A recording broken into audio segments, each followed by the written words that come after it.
Hello and welcome to Free Expression from the opinion page of the Wall Street Journal. I'm Gerry Baker, editor-at-large of the Journal. Thanks very much for listening. I hope you're a subscriber. If you're not, please do subscribe.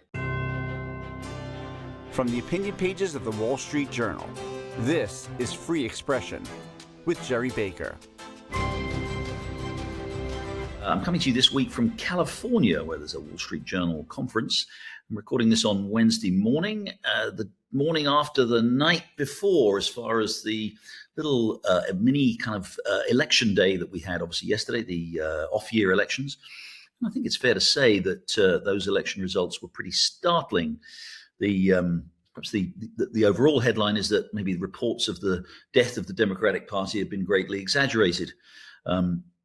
Party made gains from coast to coast, obviously winning the big marquee contests. As expected, Democratic Socialist Zohran Mamdani won his contest to be mayor of New York City.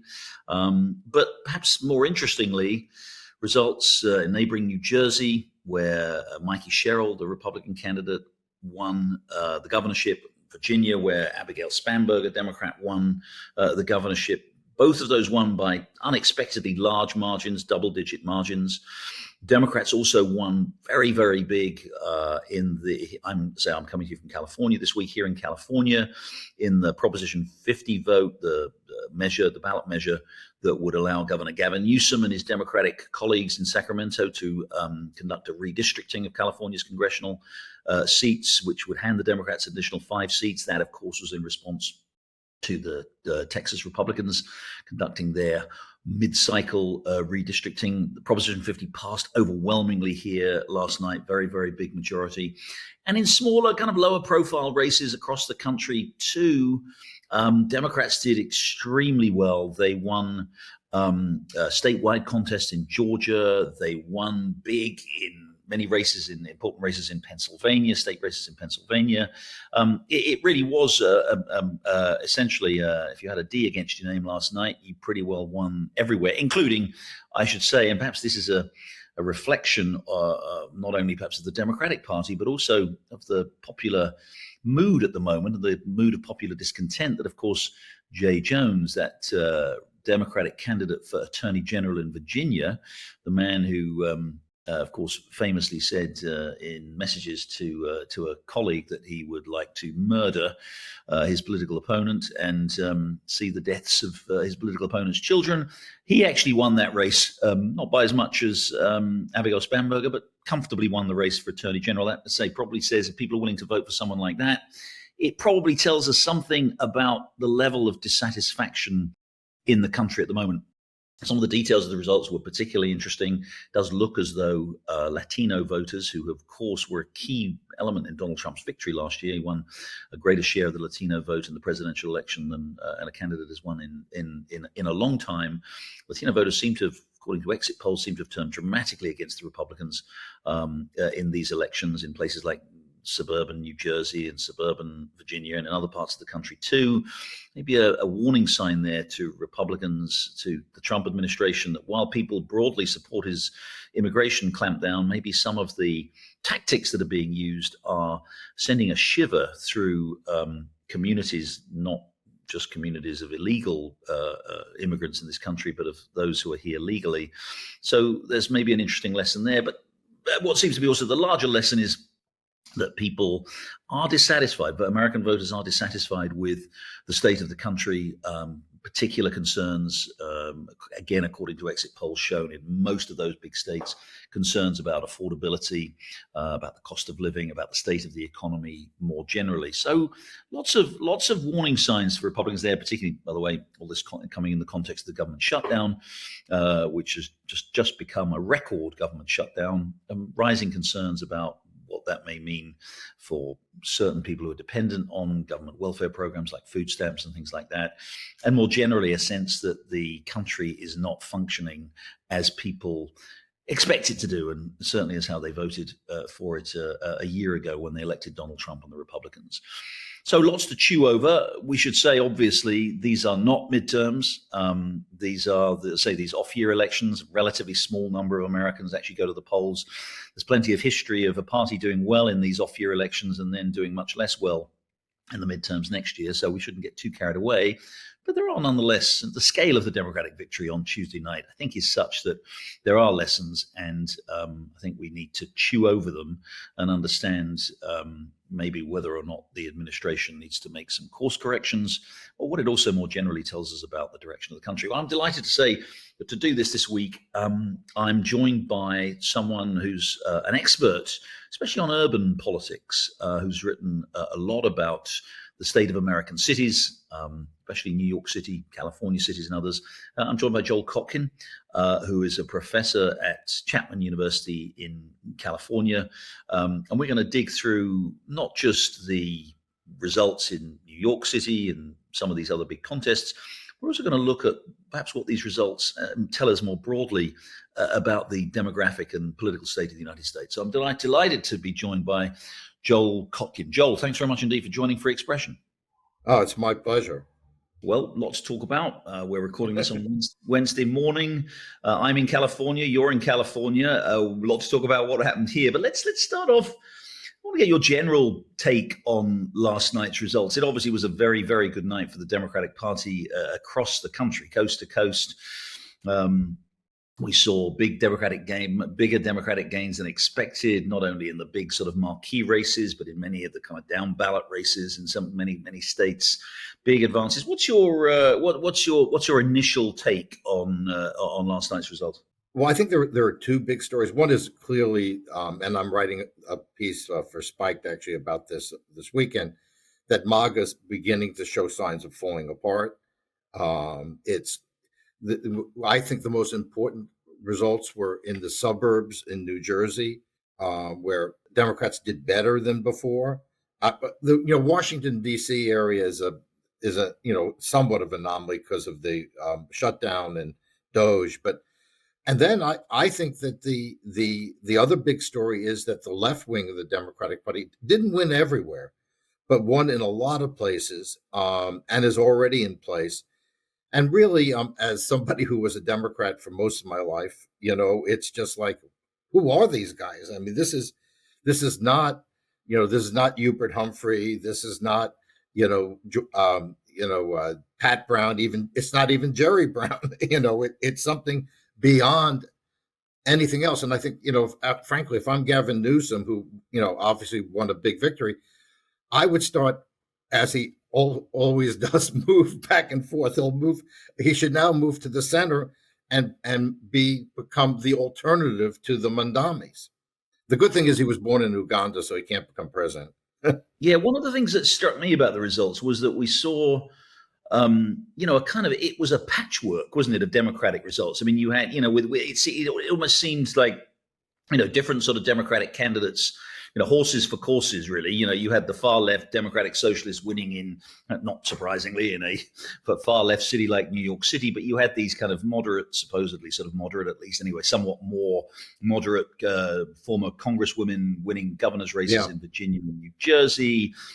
You had, we can talk a little bit about what conditions leads people to vote for someone in Virginia as their attorney general who likes to shoot people. But you had and then you had these candidates in Georgia in these public commissioner races, statewide races, making big gains. Again, moderates. It looked like you had sort of like, and I think maybe this is a challenge already for the Democratic Party because it doesn't tell you what the Democratic Party is nationally. It won last night by being different things to different people in different parts of the country, didn't it? And being anti-Trump. I mean, in the piece I recently did for City Journal, and also when I worked on Herd, what I found was the Democrats are doing much, much better in terms of organization, in terms of money. The Republican Party is really has a problem because it's become a one-man dictatorship, which sometimes does good things, sometimes does bad things, but is completely unpredictable. The danger the Democrats have is, can they use this enthusiasm that they've developed to become a real left of center party, a more of a Jeremy Corbyn, Jean-Luc Mélenchon kind of party. And that would be terrifying.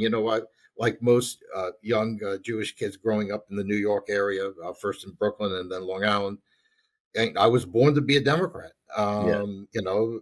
I mean, the only Democrat my father didn't vote for, he voted for Henry Wallace in 1948.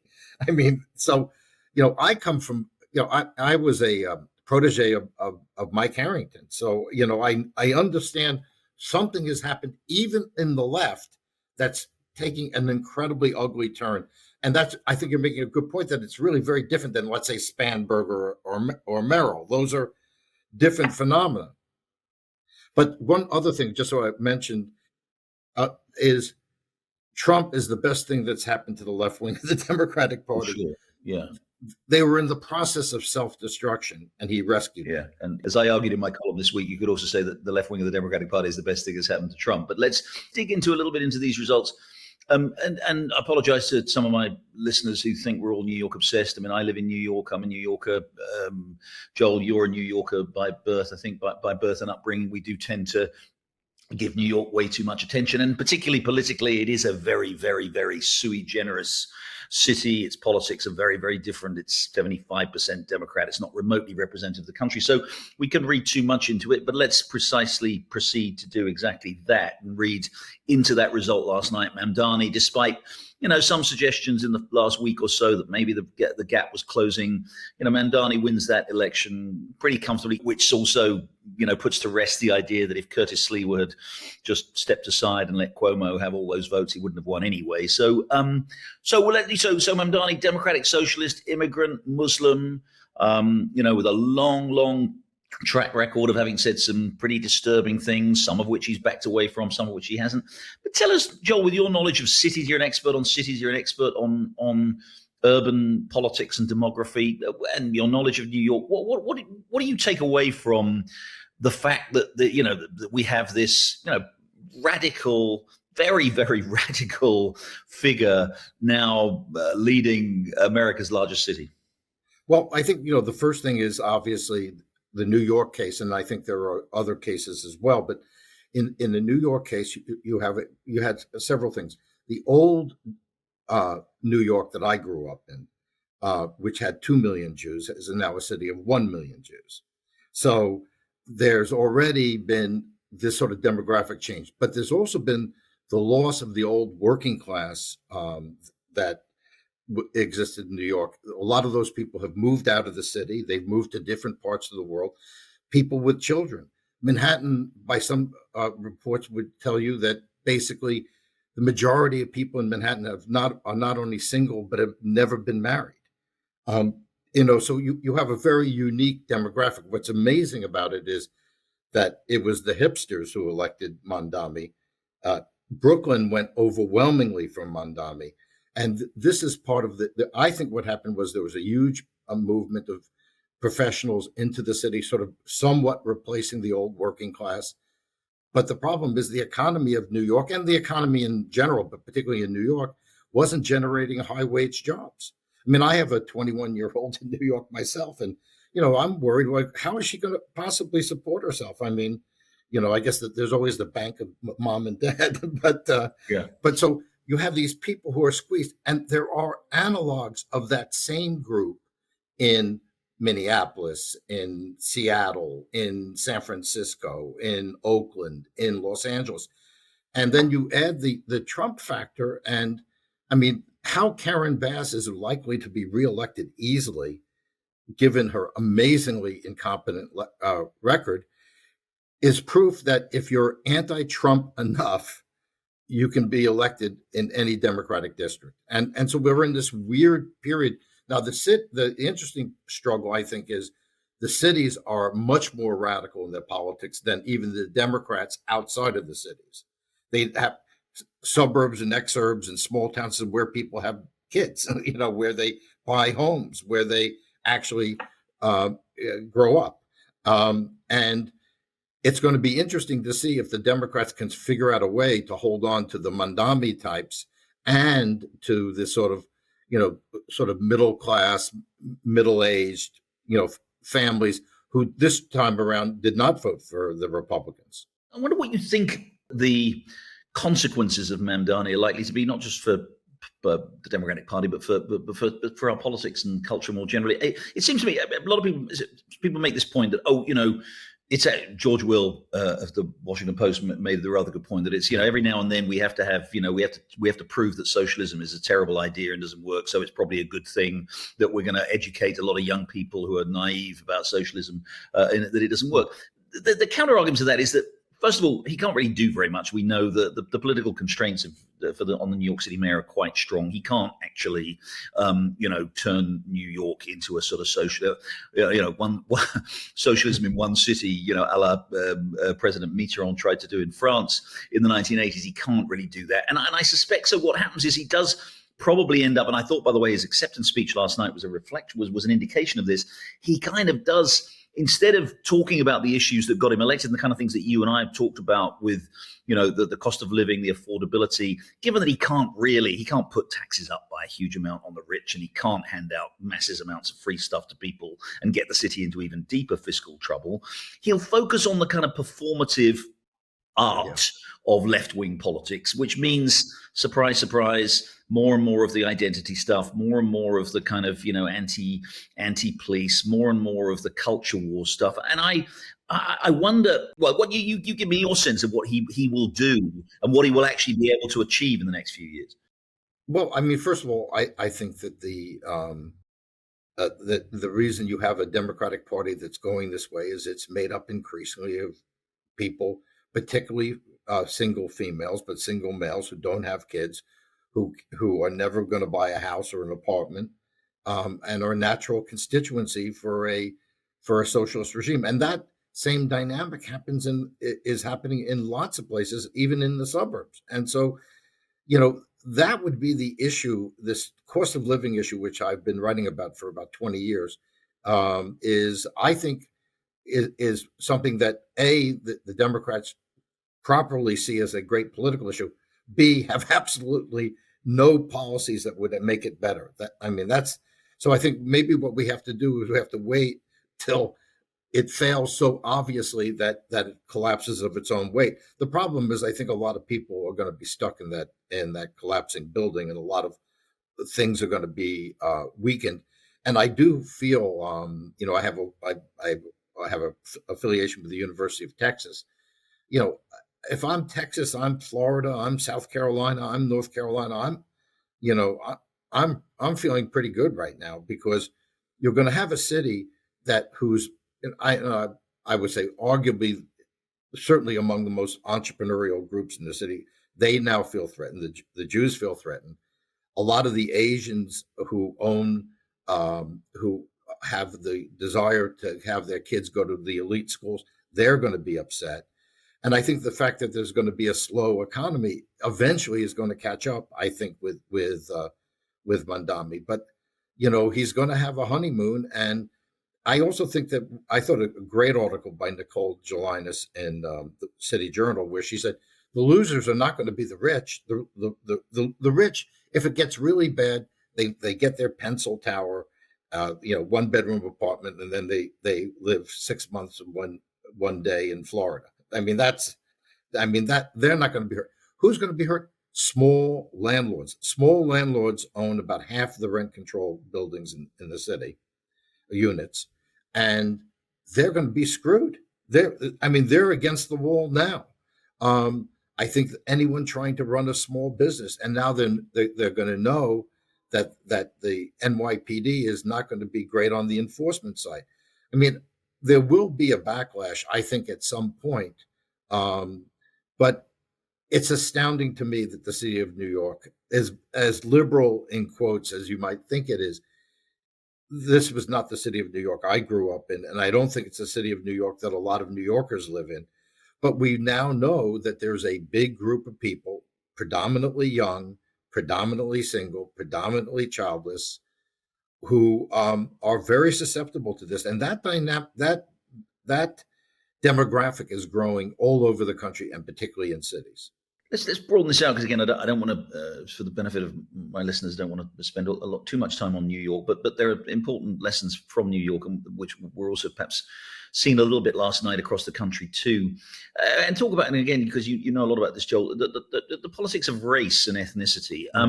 It's interesting. Mamdani himself is an immigrant, South Asian parents by way of Africa, born in Uganda. There's been a lot of commentary I've seen on the sort of MAGA right this morning, not just about New York, but about the country in general and the significant votes in Virginia and the suburbs of DC and the New Jersey and the suburbs of New York and some of these other places across the country, of the sort of this is kind of what happens when lots of brown people, when we let lots of brown-skinned people into the country, and this is how they vote, and with sort of rather ominous implications. Now that's complicated because, of course, Donald Trump did remarkably well, did better than any Republican with a lot of brown-skinned people last year, with Hispanics in particular, but also with black men. That does seem to have been reversed last night. And New York City is a city that has become, strikingly more diverse, ethnically diverse, a minority city now, essentially. What's your overall sense here of the way in which race is shaping our politics right now, and in the wake, especially of last night's results? Well, I think there are a couple of things. One is on the Democratic side. I think there's going to be a greater desire to legalize the undocumented any way possible. I think they do see in the last wave of immigration, which did a lot of it was undocumented, a lot of it was low skilled, and I think they're going to want to figure out how to A, protect those people who are here, and B, I think they're going to want to see if they can repeat the wonderful policies of Biden and bring in a few million more of the people who would then become the new base of the Democratic Party. I think that there's truth in that. On the other hand, I think the Republican Party is showing why I'm not a Republican. I mean, from the Tucker Carlson stuff to, I read some of their favorite intellectuals, and they're out and out eugenist racists. I mean, there's just no other way of dealing with people like Curtis Yarvin. I mean, if he's the hero of the tech bros, I don't want the tech bros either. You don't fancy a return to monarchy, then? That's 250 years. It's a long enough experiment. We'll let you Brits keep your monarchy, but I mean, it just seems to me that what we're doing is. But the Democrats play race politics. The Republicans have a tendency to want to play race politics too. But so I think that race is becoming a bigger issue, one of the key issues, particularly for this college educated group, including, in many ways, young white liberals are more to the left than young Hispanics and young African Americans. Right. That's, by the way, worth saying in the context of Mamdani. Mamdani's vote, Mamdani did win just won a bare majority of black voters, I think, and a majority of Hispanic voters. But Mamdani does get exactly the demographic you just described earlier, which is the sort of young, we might call them the sort of young, thwarted, white, middle class, highly educated, expensively educated, upper middle class who can't get any jobs anymore. But yeah, sorry. Anyway, carry on. No, and then I think on the other side of the equation, and I wrote about this in the City Journal actually, that there's a real divide. There's sort of like at age 30, you make one of two decisions. If you're an educated professional, you decide you're going to stay in New York or San Francisco, and you're going to need the state one way or the other to subsidize your way of life. You're probably never going to get married. You're almost certainly not going to have children. And you're never going to own anything. And that's one way to go. The other group, which nobody writes about, because unfortunately, including your colleagues at the Wall Street Journal, which I read every day, there is a world outside of New York, and it's not just Washington. And I think what we're seeing is the massive growth of educated younger people moving to the Carolinas, to Florida, to Texas, to Arizona, to Nevada. And that is that's almost a parallel move. So people are making this choice. Do I live in the city I want to live in, whether it's in California or New York or Seattle? Or do I go someplace where, like other Americans, I'm moving to someplace of greater opportunity? Like I left New York when I was 19 because I went to California because I thought it was a better place in terms of opportunity and what was possible, besides having better weather. So So I think that fundamentally we're seeing a division even in the young demographic, and a lot of it's based on geographic decisions.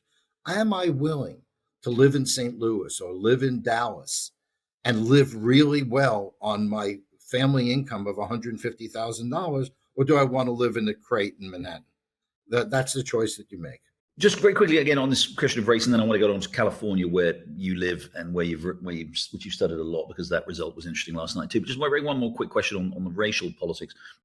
It does look as though the Republicans suffered some spectacular reverses among Hispanics and also among blacks last night, but Hispanics particularly, we've seen some remarkable numbers I've seen coming out, as I said earlier, coming out of New Jersey and Virginia and some other places, and Georgia actually too.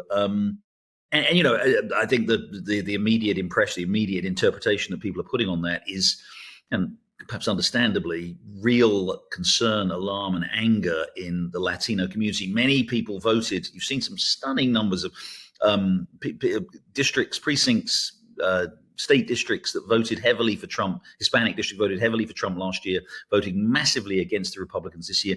There seemed to be maybe real alarm and concern about the immigration clampdown, the spectacle of masked ICE agents picking up brown-skinned people on the street and asking them to show their papers. I mean, whatever one thinks of the merits of the immigration clampdown, and I'm not getting into that, that doesn't play well with legally resident legal citizens of the United States who happen to be Hispanic, does it? And I suspect that's part of what's gone on here, and that broad multi-ethnic coalition that Trump was building last year, maybe to some extent fracturing. Well, you know, the problem is you can't win over immigrants and be a nativist at the same time. At some point, something breaks down. You know, we did a big study about Hispanics at Chapman, and now we're releasing next week one on the University of Texas. And we did a lot of polling, and we also did focus groups in San Antonio and in Riverside, California. What we found is even among conservative Republican Hispanics, the way the ICE crackdown has come about has come as a total shock. In many ways, I would say, you know, they're feeling that way, the way many Jews are feeling about Mamdani being elected. They feel that their place in the country is being threatened. So I think that this is something that I think is a huge problem. And I think that Republicans are sort of, there at least an element of Republicans who are going back to being the same racists they always were, you know, if you want to put it in, not crude racists necessarily, but they had this idea of this hierarchy. It goes back to the early of last century. This is, again, something some of the tech bros are also into. And I think you cannot have a effective outreach to Hispanics and then have, you know, sort of what are perceived as cruel policies. Now, does the media distort this? No doubt it does. But I can tell you from sitting down with very, very well-placed, often Republican Hispanics in two different focus groups this year, the revulsion of towards the ICE was incredibly powerful. They were in favor of closing the border, by the way. That wasn't the problem. I mean, the problem with Trump is he doesn't know when to stop. Well, that's been the story of both his success and his failures in his life. Joel, let's quickly move on to California, where you are. Your governor had a very good night last night. Proposition 50 passed. Looks like close to 2-1 by a 2-1 vote margin. This is the proposition that allows for the redistricting in California, which will expected to hand California Democrats another 5 seats in Congress, which will balance out at least the Texas redistricting and makes that those midterm elections next year really competitive and really promising, perhaps, for the Democrats. A prominent Democrat texted me this morning and said, you know, this makes Newsom the hero of the Democratic Party. Not only, you know, does he sort of emerge as he emerged from this as a sort of de facto leader of the opposition to Trump, but he may well have saved the midterm elections for Democrats last year. What's your sense of what happened last night in California? Unfortunately, and I'm speaking now as a journalist, California politics have become very boring and very predictable. as Sean Steele, the Republican National Committeeman, says, every year I lose hundreds of thousands of voters to Texas or to Arizona, because when people leave, very much it's people who are generally relatively affluent or married with kids. The people who would make a second run at the Republican Party, they're gone. So the demographics are just terrible. In addition to that, there's few states where the penetration of wokery is more deeply felt than in California, even in the face of total disaster. And what's remarkable to me is that the national media, who basically are pretty ignorant about California in general, don't even understand what's happening in this state. I mean, the massive amounts of poverty, the fact that the middle class and the working class, and particularly the Hispanic working class, does far worse in California than they do in Texas. But on the other hand, Newsom is a master of sort of changing course and getting the supine media to bow at anything that he says. I mean, first of all, do you think? I mean, this clearly was a good result for him. He took a gamble. I remember people saying at the start when he made this gambit a few months ago, people said, "Well, it's not a done deal. It's not by any means conclusive that people will vote for this. It does mean messing around with this, so-called independent redistricting idea. I know it's very heavily accented on the so-called there, but the independent redistricting that California's had, a lot of people oppose it. But again, he wins overwhelmingly. What does that do for him? That is a big boost for him, obviously not only within the state, but in terms of the Democratic field for 2028, right? Well, I mean, when we look at where America could go under the Democrats, you have to look at California. I don't think people, frankly, take New York that seriously as a force anything remotely close to California at this stage of the game. But what California does is it provides a new model, which is heavily ethnic. You win the minority votes. Also, the middle class, basically leaves. You go and you have policies that are pro-capitalist enough that the oligarchs don't leave. I think Newsom is very clever in that. I think he sort of knows, okay, I can only go this far, but if I lose those taxpayers, I'm in big trouble, because the welfare state that I've built up depends on oligarchical money. So I think that's going to be the great compromise that Newsom would provide, is you guys can make obscene amounts of money, but you have to help fund a expanding welfare state in which large parts of the middle class now becomes essentially a proletariat of sorts. And yet at the same time, Newsom, after the election defeat for Kamala Harris last year in California, obviously, did seem to initially gave signs that he understood that people had had enough of this cultural revolution, that the transgender stuff in particular had gone too far. Some of the other stuff, he seemed to sort of give indications that he understood the Democratic Party needed to move, towards the center, towards where most voters were. But tell us, first of all, what is the condition of California right now? You've totally written a lot about this, and the high regulation, the high taxes, the kind of the eco obsessions, the ecological obsessions. Tell us about what Newsom's California is like, and how on earth that might play with the rest of the country. Well, first of all, it plays, if the media doesn't report upon it, then it's easy to sell California is a great progressive model. The thing to recognize about Newsom is he is an extraordinary opportunist. And even from when he was mayor all the way through being lieutenant governor and then governor, when he feels that things are going too far to the left, that he's losing certain support groups, he goes to the center. So, we have right now, he's decided he's not going to destroy the California oil industry because, guess what? We kind of need it, and people are employed, and they make good money working on the oil fields. He's a very slippery or agile politician, and he's a very strong study. I was talking to a friend of mine who is a Democratic advisor in California, and he says nobody works harder than Gavin Newsom. Nobody Nobody thinks before he acts more than Gavin Newsom. And look, a guy who has very little natural appeal in many ways has managed to position himself basically a couple of steps from the White House. Is he popular? I mean, do Californians actually like him? He was doing fairly poorly, again, like other Democrats. Once he got into his anti-Trump mode, he had more approval. But most Californians are very pessimistic about the state and where it's going. But oddly enough, they still vote for the people who got them there. We were talking about the sort of the Mamdani model, if you like, of the Democratic Party for New York City. There is a kind of interesting contrast here. Again, we're in California. I'm in just outside San Francisco right now. The guy who was elected Democratic mayor of Democrat was elected mayor of San Francisco a year ago. This guy Daniel Lurie, right? He represents something very different, doesn't he? I mean, San Francisco obviously became a byword in the last few years for absolute urban disorder and disintegration. And, you tell us, but from everything I hear about him, he's certainly at least, he understands the problem. He does seem to be making some changes. I mean, I'm wondering, is that, does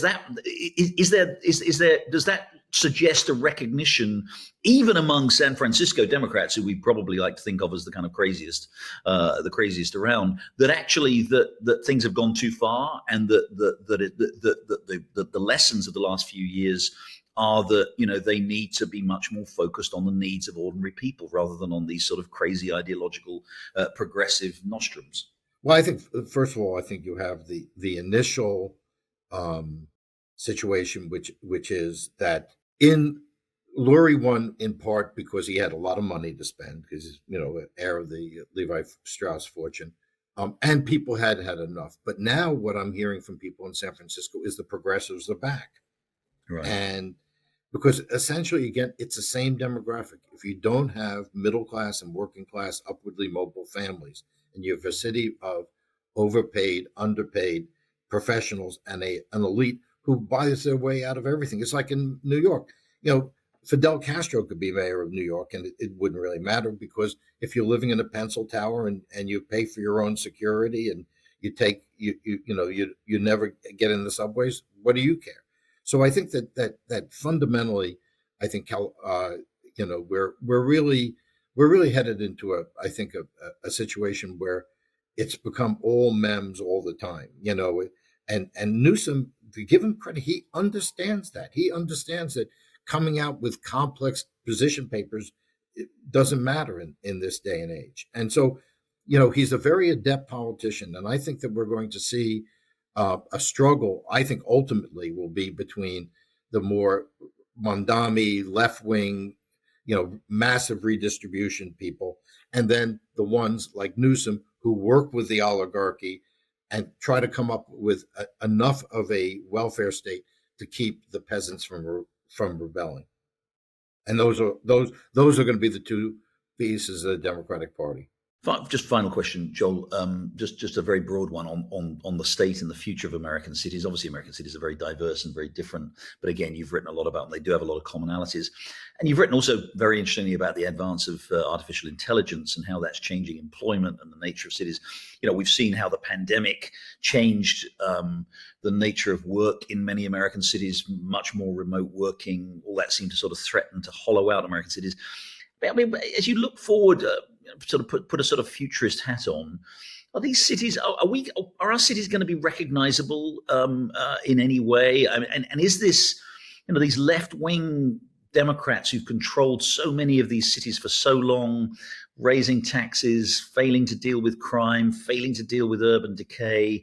I mean, is there going to be a revolution, a sort of Rudy Giuliani type revolution against all that, which will actually restore American cities? Or are these longer term trends of work and the politics, and as allied to the politics that's going on in these cities, do they just mean that these cities are just can we just expect them to sort of continue to decay? Will there be great American cities in the next 20, 30, 40 years? I think that there will be great American cities, particularly New York, because New York is unique. But I would say that in the future, our cities, if we're going to talk about futurism, I go back to H.G. Wells, who made the point that the future of the core city would be a place of concourse and rendezvous, or as Terry Nichols Clark at Chicago makes it, the city is an entertainment machine. When I walk in Manhattan, I am shocked by how few people, not just my age, but people in their 40s and 50s, I see. There's a lot of young people. There's a lot of new immigrants, a lot of college students, and a lot of people who go there for the arts. So I think that fundamentally New York, like London, will become more and more of a kind of entertainment center, sort of a Disneyland for adults, if you will, and will become less of an American city. I think that's the real tragedy. As a guy whose uncles fought in the Second World War, and I was born in an army base, and we were New York, we were New Yorkers, but we were Americans. Now New York has sort of become something other, just like London doesn't feel like a British city to me anymore. It's interesting and the food's better than it used to be, but I think that what I think is happening is that our connections to the rest of the country are going to be weaker and weaker. Thank you very much indeed, Joel, professor at Chapman University, expert on American cities. Thanks for giving us such a fascinating interpretation, not only of last night's election results, but the state of American politics generally. Well, and good luck in Moscow. Well, that's it for this week's episode. Thanks very much indeed for joining us. I'll be back next week in New York. Look forward to speaking to you then. In the meantime, have a great week. Thanks again.